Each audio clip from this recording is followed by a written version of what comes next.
বিয়ের প্রলোভনে ধর্ষণের সাজা 7 বছর। উপদেষ্টা পরিষদে আইনের সংশোধনী পাশ। ঈদে টানা 9 দিনের সরকারি ছুটি ঘোষণা। রাজনৈতিক দলের নিবন্ধন সহ 5 ইস্যুতে ইসির বৈঠক। আগামী সপ্তাহে আসতে পারে গুরুত্বপূর্ণ সিদ্ধান্ত। ডিসেম্বরে নির্বাচন চায় বিএনপি। অন্তর্ভুক্তিমূলক রাজনৈতিক সুশাসন সহ সব বিষয় মাথায় রেখে সংস্কার চান আলী রিয়াজ। ভোটের অধিকার নিশ্চিত করার দাবি বদিউল আলমের। এবং ঈদে ট্রেনের আগাম টিকিট পেতে নানা ভোগান্তি, অনলাইনে কালোবাজারির অভিযোগ, অনেকের বাড়ি ফেরা নিয়ে অনিশ্চয়তা।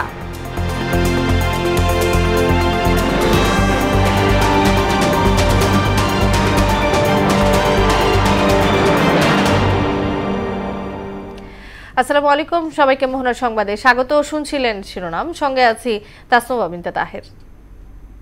এবার বিস্তারিত। বিয়ের প্রলোভনে ধর্ষণের সাজা সর্বোচ্চ 7 বছর রেখে নারী ও শিশু নির্যাতন দমন আইনের সংশোধনী পাশ হয়েছে। উপদেষ্টা পরিষদের সভায় এটি পাশ করা হয়। পরে ব্রিফিংয়ে এ বিষয়ে বিস্তারিত জানান প্রধান উপদেষ্টা প্রেস সচিব শফিকুল আলম। তিনি বলেন, 3রা এপ্রিল নির্বাহী আদেশে সরকারি ছুটি দেওয়ার সিদ্ধান্ত হয়েছে। নাসির উদ্দিনের প্রতিবেদন, জানাচ্ছেন মাহমুদ হোসেন। নারী শিশু নির্যাতনের ঘটনায় গেল কয়েকদিন দেশজুড়ে উদ্বেগ, উত্তেজনা। এরপরই সামনে আসে এ সংক্রান্ত আইনের সংশোধনীর বিষয়টি। 3 দিন আগে নারী ও শিশু নির্যাতন দমন আইনের সংশোধনী নীতিগত অনুমোদন পায় উপদেষ্টা পরিষদ সভায়। বৃহস্পতিবার প্রধান উপদেষ্টা প্রফেসর মোহাম্মদ ইউনূসের সভাপতিত্বে অনুষ্ঠিত বৈঠকে আইনটি পাশ করা হয়। ব্রিফিংয়ে প্রেস সচিব শফিকুল আলম জানান, শিশু ধর্ষণ মামলার বিচারে বিশেষ ট্রাইব্যুনালের বিষয়টি আগেই সামনে এসেছে। এছাড়া বিয়ের প্রলোভনে ধর্ষণের ক্ষেত্রে অপরাধীর সর্বোচ্চ 7 বছরের কারাদণ্ড হতে পারে। বিয়ের প্রলোভন দেখিয়ে যে রেপ কেসগুলো, সেই জায়গাটাও নতুন করে অনেকগুলো মেজার নেওয়া হয়েছে এবং সেক্ষেত্রে এইটাকে আগের ল থেকে একটু নতুন একটা সেকশন নিয়ে এসে সেই লটাকে সর্বোচ্চ শাস্তি 7 বছর করা হয়েছে। প্রেস সচিব বলেন, সভায় পাবলিক প্রকিউরমেন্ট অ্যাক্ট পাশ হয়েছে। দরপত্রে দুর্নীতি কমাতে ও স্বচ্ছতার জন্য এখন থেকে সরকারি কাজ শতভাগ টেন্ডারে হবে। পাবলিক প্রকিউরমেন্টের ক্ষেত্রে সেগুলো আনা হয়েছে এবং এটা আজকে এই ক্যাবিনেটে নিয়ে বিস্তারিত আলোচনা হয় এবং অবশেষে এটা পাশ হয়েছে। 3রা এপ্রিল নির্বাহী আদেশে সরকারি ছুটি দেওয়ার সিদ্ধান্ত হয়েছে উল্লেখ করে শফিকুল আলম জানান, চৈত্র সংক্রান্তিতে 3 পার্বত্য জেলায় ছুটি থাকবে। বাংলাদেশের মুসলিম জনগোষ্ঠী যাতে নির্বিঘ্নে ঈদ পালন করতে পারেন সেই জন্য 3রা এপ্রিল নির্বাহী আদেশে ছুটি ঘোষণা করা হয়েছে। নয়াদিল্লি নয়, এখন থেকে ঢাকায় অস্ট্রেলিয়ান হাইকমিশন থেকে বাংলাদেশি নাগরিকদের ভিসা দেয়া হবে বলেও জানান শফিকুল আলম। আজকে অস্ট্রেলিয়ার হোম মিনিস্টার, আজকে আমাদের home adviser lieutenant general Jahangir Alam Chowdhury তাকে ফোন দিয়েছিলেন এবং উনি জানিয়েছেন এখন থেকে বাংলাদেশিদের জন্য যে ভিসা প্রসেসিং এইটা ঢাকা থেকে হবে। মাহমুদ হোসেন, মোহনা সংবাদ। নিয়ে যাওয়া হয়েছিল। কমিশনে তালিকাভুক্ত স্থানীয় 96টি নির্বাচনী পর্যবেক্ষক সংস্থার একটি বড় অংশের নিবন্ধন বাতিল হতে যাচ্ছে। বিকেলে নির্বাচন ভবনে সাংবাদিকদের প্রশ্নের জবাবে ইসি আনোয়ারুল ইসলাম সরকার জানান, নির্বাচনী সীমানা নির্ধারণে আইন মন্ত্রণালয়ের সিদ্ধান্তের অপেক্ষা করছে কমিশন। আগামী সপ্তাহে ভোট কেন্দ্র নির্ধারণ সহ বেশ কিছু গুরুত্বপূর্ণ সিদ্ধান্ত আসতে পারে বলেও জানান তিনি। এবার আসাদের রিপোর্ট। নির্বাচন কমিশনার আনোয়ারুল ইসলাম সরকারের নেতৃত্বে 5টি এজেন্ডা নিয়ে শুরু হয় বৈঠক। নতুন রাজনৈতিক দলের নিবন্ধন, স্থানীয় নির্বাচনী পর্যবেক্ষক ইস্যু, নির্বাচনী সীমানা ও ভোটকেন্দ্র নির্ধারণ গুরুত্ব পায় আলোচনায়। বৈঠক শেষে আনোয়ারুল ইসলাম জানান, ভোটকেন্দ্র ব্যবস্থাপনা ও নতুন রাজনৈতিক দলের নিবন্ধন বিষয়ে আগামী কমিশন সভায় আলোচনা হবে। এই বিষয়ে আগাম মন্তব্য করা ঠিক হবে না। রাজনৈতিক দল নিবন্ধনের যে গণবিজ্ঞপ্তিটি সম্প্রতি প্রকাশিত হয়েছে, এই বিষয়ে একটি রিট হয়েছে। এখনো আমাদের কাছে কোনো কাগজপত্র আদালত থেকে আসেনি। এক্সাক্ট আদেশটা কি না দেখে কিছু বলা ঠিক হবে।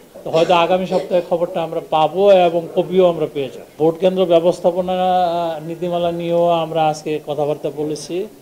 তা আমরাও মোটামুটিভাবে প্রাথমিকভাবে একটা খসড়া দাঁড় করানোর অবস্থায় আসছি। সীমানা নির্ধারণ বিষয়ে আইন মন্ত্রণালয়ের কাছে ব্যাখ্যা দেওয়া হয়েছে উল্লেখ করে তিনি জানান, এখন সিদ্ধান্তের অপেক্ষায় কমিশন। এক প্রশ্নের জবাবে বলেন, বিগত সময়ে নির্বাচন পর্যবেক্ষণে ব্যর্থতার দায়ে নিবন্ধন বাতিল হতে পারে স্থানীয় বেশ কিছু সংস্থার। সীমানা সংক্রান্ত বিষয়ে আপডেট এখনো আমরা পাইনি। বিদ্যমান যে নীতিমালা বা বিধিগুলো রয়েছে সেগুলো প্লাস সংস্কার কমিশনের যে প্রস্তাবগুলো রয়েছে এগুলো নিয়ে ডিটেলস আলাপ আলোচনা করে সামনের দিকে এগোচ্ছে। কমিশন মিটিং সিদ্ধান্ত নেয় তাইলে ওইটা হবে, আবার কমিশনে তো এই সিদ্ধান্ত হতে পারে যে এর মধ্যে কিছু ভালো পর্যবেক্ষক আছে। বিভিন্ন সময়ে অনিয়মে জড়িতদের বিরুদ্ধে কমিশন কঠোর ব্যবস্থা নিচ্ছে বলেও জানান ইসি আনোয়ারুল ইসলাম। যারা বিতর্কিত ছিলেন তাদের বিষয়ে সরকার খুব কঠোর পদক্ষেপ নিয়েছেন, অনেকের চাকরি চলে গেছে। আর আসাদ, মোহনা সংবাদ, ঢাকা। এই প্রয়োজনীয় সংস্কার শেষে ডিসেম্বরের মধ্যেই নির্বাচনের দাবি জানিয়েছে বিএনপি।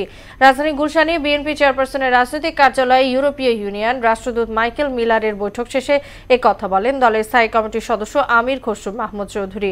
মহাসচিব মির্জা ফখরুল ইসলাম আলমগীরের নেতৃত্বে এই বৈঠকে বাংলাদেশের রাজনৈতিক অর্থনৈতিক পরিস্থিতি এবং বৈদেশিক সম্পর্ক আলোচনা হয়েছে। আমির খসরু জানান, রোববার ঐকমত্য কমিশনে নিজেদের সংস্কার সুপারিশ জমা দেবে বিএনপি। বর্তমান বাংলাদেশের সার্বিক রাজনৈতিক, অর্থনৈতিক, বৈদেশিক সম্পর্ক এবং অবস্থান নিয়ে দীর্ঘ আলোচনা হয়েছে। রাজনীতির ক্ষেত্রে যেটা, সেটা তো স্বাভাবিকভাবে আপনারা বুঝতেই পারছেন, এটা তো নির্বাচন, এবং এই যে আমাদের সংস্কারের ব্যাপারে যেখানে সংস্কার কমিশনগুলোর সব কিছুর একটা ঐক্যমত সৃষ্টির যে প্রচেষ্টা চলছে, এইগুলো নিয়ে আলোচনা হয়েছে। রাষ্ট্র সংস্কারে ঐকমত্য কমিশনের 166 সুপারিশের মধ্যে 120 একমত এলডিপি। দলটির প্রেসিডেন্ট অলি আহমেদের দাবি, নির্বাচন কমিশন সংস্কারে যে সুপারিশ করা হয়েছে তা খুবই দুর্বল। মাঠ প্রশাসন নিরপেক্ষ না হলে নির্বাচন কখনোই সুষ্ঠু হবে না বলেও জানান তিনি। এদিকে সংস্কার ইস্যুতে সব রাজনৈতিক দলের সহযোগিতা চেয়েছে ঐকমত্য কমিশন। বেলা 3টায় জাতীয় সংসদ ভবনের এলডি ভবনে আসেন লিবারেল ডেমোক্রেটিক পার্টির প্রেসিডেন্ট অবসরপ্রাপ্ত কর্নেল অলি আহমদের নেতৃত্বে 8 সদস্যের একটি প্রতিনিধি দল। শুরুতেই কথা বলেন জাতীয় ঐকমত্য কমিশনের সহ সভাপতি আলী রিয়াজ। সংবিধান, জনপ্রশাসন, বিচার বিভাগ, নির্বাচন প্রক্রিয়া ও দুর্নীতি দমন কমিশনের সংস্কার সুপারিশের উপর লিখিত মতামত জমা দিয়েছে জামায়াতে ইসলামী। আরেক অনুষ্ঠানে জামায়াত আমির ডাক্তার শফিকুর রহমান অবরুদ্ধ গাজায় ইসরায়েলি বর্বরতা ও গণহত্যা বন্ধে মুসলিম বিশ্বকে আওয়াজ তোলার আহ্বান জানান। বিস্তারিত জানাচ্ছেন ওবায়দুল হক মারুফ।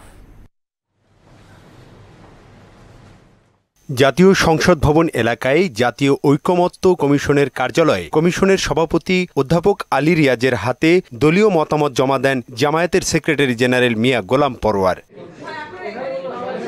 এ সময় সংখ্যানুপাতিক পদ্ধতিতে নির্বাচন, সংবিধান ও দুর্নীতি সহ বেশ কিছু বিষয়ে দলীয় মতামত জমা দেওয়ার কথা জানান তিনি। তাদের টেন্টেটিভ আইডিয়ার মধ্যেও যদি তারা সংস্কারগুলো করে নিরপেক্ষ নির্বাচন করতে পারেন, আমরা তো 3 মাস বেঁধে তাদেরকে কোনো ব্যান্ডিসের মধ্যে রাখিনি। আমরা চাচ্ছি 2-1 মাস আগে পরের চেয়ে মোর ইম্পর্টেন্ট হচ্ছে ইলেকশনটা নিরপেক্ষ হওয়া, সেটা করতে যে কাজটুকু সেটা যেন হওয়া চাই।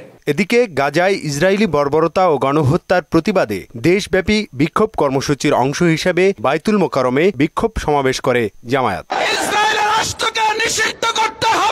এ সময় ইসরায়েলের বিরুদ্ধে প্রতিরোধ গড়ে তুলতে মুসলিম দেশগুলোকে ঐক্যবদ্ধ হওয়ার আহ্বান জানান দক্ষিণের আমির। নেতানিয়াহুকে অবিলম্বে আন্তর্জাতিক আদালতের মাধ্যমে গ্রেপ্তারি পরোয়ানা জারি করে তাকে গ্রেপ্তার করতে হবে। রাজধানীর কাফরুলে এক ইফতার মাহফিলে অংশ নিয়ে দলের আমির ডাক্তার শফিকুর রহমানও গাজায় বর্বরোচিত হামলার নিন্দা জানান। জঘন্য গণহত্যার বিরুদ্ধে বিক্ষোভ করে চিৎকার দিয়ে বলতে পারি যে এটা অন্যায়, এটা বন্ধ করতে হবে। আমাদের কোথায় বন্ধ যদি নাও হয়, আওয়াজ যদি ইসরায়েলের জালিম শাসকদের কানে নাও ঢুকে, আল্লাহর আরশে পৌঁছবে ইনশাআল্লাহ। ফিলিস্তিনে গণহত্যা বন্ধে দল মত নির্বিশেষে সবাইকে সোচ্চার হওয়ার আহ্বান জানান জামায়াত আমির। ইনশাআল্লাহ আমরা নিজেরা করব, আপনজনদেরকে করতে বলবো, বন্ধু বান্ধবকে বলবো, প্রতিবেশীদেরকে বলবো, কর্মস্থলের সাথীদেরকে বলবো। ওবায়দুল হক মারুফ, মোহনা সংবাদ, ঢাকা। বিভিন্ন অন্তর্ভুক্তিমূলক রাজনৈতিক সুশাসন সহ সব বিষয়ে মাথায় রেখে বিদ্যমান কাঠামোর সংস্কার দরকার বলে মনে করেন সংবিধান সংস্কার কমিশনের প্রধান আলী রিয়াজ। আর রাষ্ট্রীয় ও সাংবিধানিক প্রতিষ্ঠানগুলোকে কার্যকর করতে ভোটের অধিকারকে নিশ্চিত করার কোনো বিকল্প নেই বলে মন্তব্য করেছেন নির্বাচন ব্যবস্থা সংস্কার কমিশনের প্রধান বদিউল আলম মজুমদার। শামীউজ্জামান চৌধুরীর রিপোর্ট। সচেতন, সংগঠিত ও সোচ্চার জনগোষ্ঠী গণতন্ত্রের রক্ষা কবচ। রাষ্ট্র সংস্কারে রাজনৈতিক ঐক্যমত ও নাগরিক ভাবনা শীর্ষক গোলটেবিল বৈঠকটির আয়োজন করে সুশাসনের জন্য নাগরিক সুজন। এতে নির্বাচন ব্যবস্থা, বিচার বিভাগকে স্বাধীন, নিরপেক্ষ, কার্যকর সংস্কার, রাজনৈতিক দল ও নাগরিক সমাজকে ঐক্যমত্যে পৌঁছানো সহ নানা বিষয়ে মতামত তুলে ধরেন বক্তারা। এখন আমরা এত জোর গলায় সংশোধনের কথা, সংস্কারের কথা কেন বলছি? যে গত 16 বছরের অভিজ্ঞতার মধ্য দিয়ে রাজনীতির ক্ষেত্রে একটা পরিবর্তন এসেছে। শেখ হাসিনার 15 বছরের শাসনে সমস্ত প্রতিষ্ঠানগুলি ভঙ্গুর হয়ে গেছে, ভেঙে গেছে, চুরমার হয়ে গেছে। সংবিধান সংস্কার কমিশনের প্রধান আলী রিয়াজ বলেন, বিদ্যমান রাষ্ট্র কাঠামোর সংস্কার দরকার। সংস্কার না হলে স্বৈরতন্ত্র মোকাবিলা করা সম্ভব হবে না। গত 16 বছর ধরে কিভাবে বিচার বিভাগকে কার্যত ধ্বংস করে দেওয়া হয়েছে, কিন্তু এটা কেবল একটি প্রতিষ্ঠান নয়। ফলে এখন যে রাষ্ট্র পরিচালনার জায়গা যেখানে আছে সেটা সাময়িক ব্যবস্থা দিয়ে চালানো হচ্ছে, কিন্তু এটা অব্যাহত রাখলে বাংলাদেশে কেবল গণতন্ত্রের প্রশ্ন নয়, রাষ্ট্র হিসেবে তার শক্তি এবং সামর্থ্য কোনোটাই তৈরি হবে না। সুজন সম্পাদক বদিউল আলম মজুমদার বলেন, নির্বাচনী ব্যবস্থা পরিচ্ছন্ন ও নির্বাচন কমিশনকে স্বাধীন ও দায়বদ্ধ করতে হবে। সংস্কার আর নির্বাচন কিন্তু একে অপরের প্রতিপক্ষ না। কতগুলো সংস্কার করতে হবে যে আইন কানুন বিধিবিধানের পরিবর্তন যে অধ্যাদেশের মাধ্যমে করা সম্ভব, আর কতগুলো সংস্কার হবে যে হয় অধ্যাদেশের মাধ্যমে, সুপ্রিম কোর্টের রেফারেন্স নিয়ে রাজনৈতিক দলের সাথে ঐক্যমতের ভিত্তিতে এগুলো করতে হবে। রাজনৈতিক দলের অভ্যন্তরে গণতন্ত্র চর্চা, আর্থিক স্বচ্ছতা নিশ্চিত, মনোনয়ন বাণিজ্য বন্ধ সহ বেশ কিছু সুপারিশ করা হয়েছে বলেও জানান তিনি। আমাদের নির্বাচনী ব্যবস্থাটাকে পরিচ্ছন্ন করতে হবে, আমাদের রাজনৈতিক অঙ্গনকে পরিচ্ছন্ন করতে হবে, আমাদের টাকার খেলা বন্ধ করতে হবে। শামীউজ্জামান চৌধুরী, মোহনা সংবাদ, ঢাকা। ঈদযাত্রায় রেলের অনলাইন টিকিট বিক্রি ব্যবস্থা যাত্রীদের নতুন ভোগান্তির কারণ হয়ে দাঁড়িয়েছে। সরকার সেবা বাড়ানোর পাশাপাশি কালোবাজারি বন্ধে এমন পদক্ষেপ নিলেও এর সুফল পাচ্ছে না যাত্রীরা। কালোবাজারিদের দৌরাত্মে টিকিট কাটতে পারছেন না সাধারণ মানুষ। এ অবস্থায় বিকল্প ব্যবস্থা রাখার দাবি তাদের। আরো জানাচ্ছেন উষা ফেরদৌস। অনলাইনে রেলে 30 মার্চে টিকিট দেওয়া হয় 20 মার্চ বৃহস্পতিবার, আর চাঁদ দেখার ওপর ভিত্তি করে 31 মার্চ দেয়া হতে পারে 1 ও 2 এপ্রিলের টিকিট। এছাড়া নন এসি কোচে 25% স্ট্যান্ডিং টিকিট যাত্রা শুরুর আগে প্রারম্ভিক স্টেশন থেকে পাওয়া যাবে। তবে ট্রেনের সেবা বাড়াতে ও কালোবাজারি বন্ধ করতে অনলাইন ভিত্তিক টিকিট বিক্রি মানুষের ভোগান্তি না কমিয়ে উল্টো মাথা ব্যথার কারণ হয়ে দাঁড়িয়েছে। 0 দেখায়, যখন টাইমটা শুরু হয় তখনই সব টিকিট 0 দেখায়, এবং কারা ধরতে পারে টিকিটগুলো এটা বলতে পারবো না। 1 মিনিটও লাগে নাই, মনে হয় 30 সেকেন্ডের মধ্যে সব বুক হয়ে গেছে। এই কেমন অবস্থা?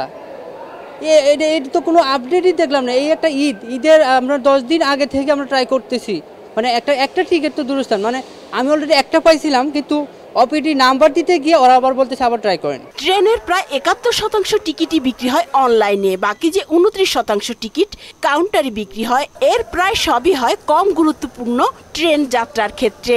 এছাড়া কাউন্টারে টিকিট কাটার সময় মোবাইল ফোনে ওটিপি নম্বর আসার পর গ্রাহক টিকিট পান, সেখানেও টিকিট কাটতে বেশ সময় লাগছে। কালোবাজারে তো একটা বিশাল প্রকটতা আছে এখানে, এবং আমার নিজের জানা বা মতো অনেক কালোবাজারি আছে, তারা নিজেরাও তাদের ব্যবসাটাই থাকে ঈদ ও বা বিভিন্ন অকেশন অনুযায়ী টিকিটগুলোকে কালেক্ট করা। আমাদের সাধারণ মানুষের জন্য এই টিকিট ব্যবস্থাপনা বাংলাদেশ রেলওয়েতে খুবই মানে ভয়াবহ আমার কাছে মনে হয় আর কি। 20% হয়তো টিকিট দিচ্ছে, 80% হয়তো ওদের কাছেই চলে যাচ্ছে।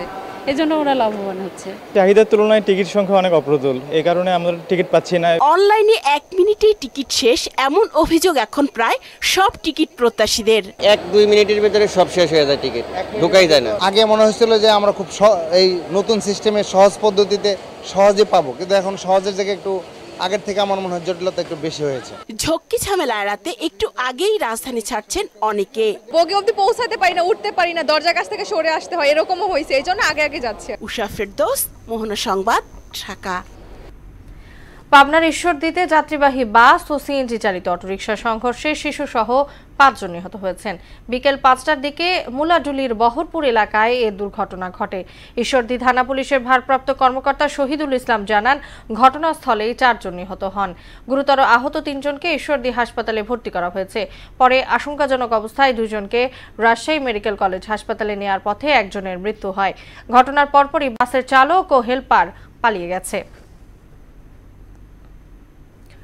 বাংলাদেশের বিরুদ্ধে যারা দেশ বিদেশে বসে ষড়যন্ত্র করছে, ঐক্যবদ্ধভাবে তাদেরকে মোকাবেলা করার হুঁশিয়ারি উচ্চারণ করেছেন বিএনপির ক্রীড়া বিষয়ক সম্পাদক ও ঢাকা মহানগর উত্তর বিএনপির আহ্বায়ক আমিনুল হক। ঐক্যবদ্ধভাবে সবাইকে সঙ্গে নিয়ে একটি সুন্দর ও মানবিক বাংলাদেশ গড়ে তোলার প্রত্যয় জানান তিনি। আরও জানাচ্ছেন হুমায়ুন কবির। বিএনপির ভারপ্রাপ্ত চেয়ারম্যান তারেক রহমানের নির্দেশে সাধারণ মানুষের মাঝে রমজানে মাস জুড়ে ইফতার বিতরণ করে ঢাকা মহানগর উত্তর বিএনপি সহ সহযোগী সংগঠন। এর অংশ হিসেবে রাজধানীর পল্লবী 3 নম্বর ওয়ার্ডে ইফতার ও দোয়া মাহফিলে অংশ নেন সাধারণ মানুষ, মাদ্রাসা শিক্ষার্থী সহ উত্তর বিএনপির আহ্বায়ক আমিনুল হক ও মহানগরীর নেতারা। এ সময় আমিনুল হক অভিযোগ করেন, বাংলাদেশের বিরুদ্ধে দেশে বিদেশে ষড়যন্ত্র চলছে। আমাদের বাংলাদেশের বিরুদ্ধে যারা ষড়যন্ত্র করে বেড়াচ্ছে, বাংলাদেশের ভিতরে থেকে যারা ষড়যন্ত্র করে বেড়াচ্ছে, আমরা সকলে ঐক্যবদ্ধ থেকে সতর্কতার সহিত সকল ষড়যন্ত্রকে মোকাবেলা করে ইনশাআল্লাহ আমরা একটি ঐক্যবদ্ধভাবে আমরা একটি সুন্দর সমাজ গড়ব, একটি সুন্দর বাংলাদেশ গড়ব। সব ষড়যন্ত্র মোকাবেলা করে একটি সুখী সুন্দর মানবিক বাংলাদেশ গড়ে তোলার প্রত্যয় জানান তিনি। একটি মানবিক বাংলাদেশ গড়ার মাধ্যমে আমরা ইনশাআল্লাহ বাংলাদেশে প্রত্যেকটি প্রতিষ্ঠানে স্থিতিশীল অবস্থা তৈরি করে বাংলাদেশের জনগণের যে অধিকার, যে দাবি, বাংলাদেশের গণতন্ত্র এবং মানুষের যে দাবি, বাংলাদেশের গণতন্ত্র প্রতিষ্ঠা করা। এরপর দেশ ও জাতির মঙ্গল কামনার পাশাপাশি বেগম খালেদা জিয়ার সুস্থতা কামনায় বিশেষ মোনাজাত করা হয়। হুমায়ুন কবির, মোহনা সংবাদ, ঢাকা। বিএনপির ভারপ্রাপ্ত চেয়ারম্যান তারেক রহমানের নির্দেশে দেশব্যাপী চলছে ইফতার বিতরণ কর্মসূচি। তারই অংশ হিসেবে মিরপুরে অসহায় মানুষের মাঝে ইফতার বিতরণ করেছেন ঢাকা মহানগর উত্তর বিএনপির সাবেক সহসভাপতি AKM মোয়াজ্জেম হোসেন। মিরপুর 12 নম্বরের মুসলিম বাজার ঈদগাহ মাঠে 5 শতাধিক অসহায় মানুষের হাতে ইফতার ও খাবার তুলে দেন তিনি। মোয়াজ্জেম হোসেন বলেন, দেশনায়ক তারেক রহমানের নেতৃত্বে রমজানে অসহায়দের পাশে থাকতে মাসব্যাপী চলছে এই কার্যক্রম। দেশে কোনো সংকটময় মুহূর্তে আছে, দেশে বিভিন্ন ষড়যন্ত্র চলতেছে, মব কনস্পিরেসি চলতেছে। এর থেকে দেশকে উত্তরণ করার জন্য, দেশের ভালোর জন্য, দেশের মানুষের মঙ্গলের জন্য, দেশ যেন শান্তিতে চলতে পারে, অর্থনৈতিকভাবে স্বনির্ভর হয়, সেই জন্যই আমরা এই দোয়া কবুলের মাসে আমরা ইফতার বিতরণের তারেক রহমানের নির্দেশে আয়োজন করেছি। সনির অফিসিয়াল স্টোর এখন গুলশানের হাবিব মার্কেটে। সকালে শোরুমটির উদ্বোধন করেন স্মার্ট টেকনোলজিস লিমিটেডের চেয়ারম্যান মোহাম্মদ মাজহারুল ইসলাম এবং সনি ইন্টারন্যাশনাল বাংলাদেশ শাখার প্রধান রিকি লুকাস। শোরুমটি পরিচালনা করবে স্মার্ট টেকনোলজিস লিমিটেড। গুলশানে অফিসিয়াল স্টোর চালু উপলক্ষে সনির সকল পণ্যে আকর্ষণীয় অফার পাবেন গ্রাহকেরা। সেই সাথে থাকছে মডেল ভেদে টিভির সাথে স্মার্ট ব্র্যান্ডের নানা পণ্য জিতে নেওয়ার সুযোগ। জনপ্রিয় জীবাণুনাশক ফ্লোর ও সারফেস ক্লিনার লাইজলের উদ্যোগে শুরু হয়েছে মসজিদ পরিচ্ছন্নতা ক্যাম্পেইন, পরিচ্ছন্নতাই পবিত্রতা। টানা তৃতীয়বারের মতো এই উদ্যোগে 100টি মসজিদ পরিষ্কারের উদ্যোগ নেওয়া হয়েছে। মাসব্যাপী এই ক্যাম্পেইনের উদ্বোধন করা হয় জাতীয় মসজিদ বাইতুল মোকাররম থেকে। দেশের 7টি বিভাগের 70টি সহ রাজধানী ঢাকার 30টি মসজিদ এই ক্যাম্পেইনের অন্তর্ভুক্ত। প্রতিটি মসজিদে লাইজল দিচ্ছে 1 বছরের জন্য ফ্লোর ক্লিনিং সলিউশন ছাড়াও রমজান ক্যালেন্ডার কিট এবং বক্স।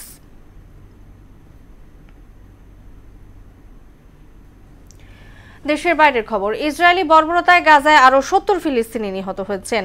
গেল ৪৮ ঘন্টায় প্রাণহানি বেড়ে দাঁড়িয়েছে ১০৪০ জনে।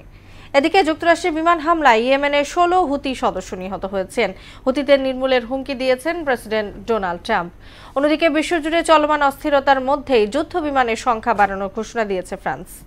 ইশতিয়াক হোসেনের ডেস্ক রিপোর্ট।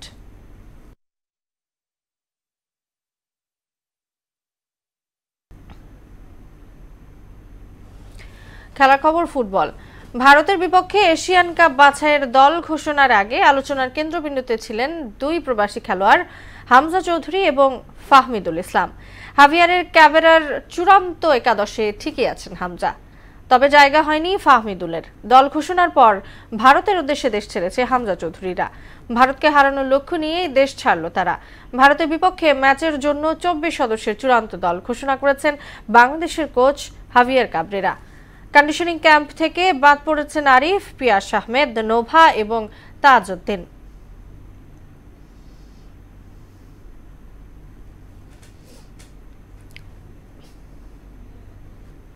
আমাদের চিন্তা ভাবনা হলো উইনিং মেন্টালিটি, তো এইভাবেই আমরা আগাচ্ছি এবং এইভাবেই আমরা খেলতে যাচ্ছি। তো আশা করি আপনাদের দোয়াটা অনেক ইম্পর্টেন্ট, আমাদের জন্য আপনারা দোয়া করবেন। নতুন করে টিমে জয়েন করছে হামজা চৌধুরী, সো অবশ্যই একটা বাড়তি একটা আমাদের টিমের একটা যে বর্তমান টিমের যে কন্ডিশন, আমি মনে করি আমরা একটা ভালো একটা রেজাল্ট করতে পারবো। শেষ করব মোহনার সংবাদ, যাবার আগে শিরোনামগুলো জানিয়ে দিচ্ছি আরো।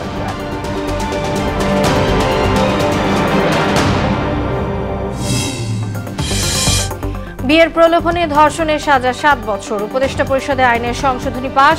ঈদে টানা ৯ দিনের সরকারি ছুটি ঘোষণা। রাজনৈতিক দলের নিবন্ধন সহ ৫ ইস্যুতে ইসির বৈঠক। আগামী সপ্তাহে আসতে পারে গুরুত্বপূর্ণ সিদ্ধান্ত। ডিসেম্বরে নির্বাচন চায় বিএনপি।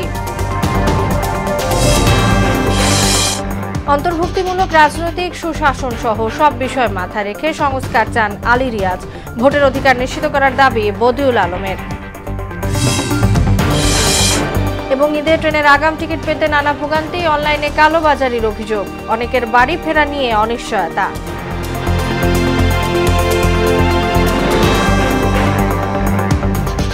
এই ছিল মোহনা সংবাদে। পরবর্তী সংবাদ রাত 12:30টায়। মোহনার সবশেষ খবর জানতে ভিজিট করুন www.mohona.tv। সংবাদ দেখতে পান ফেসবুক ও ইউটিউবেও। এতক্ষণ সঙ্গে থাকার জন্য সবাইকে ধন্যবাদ।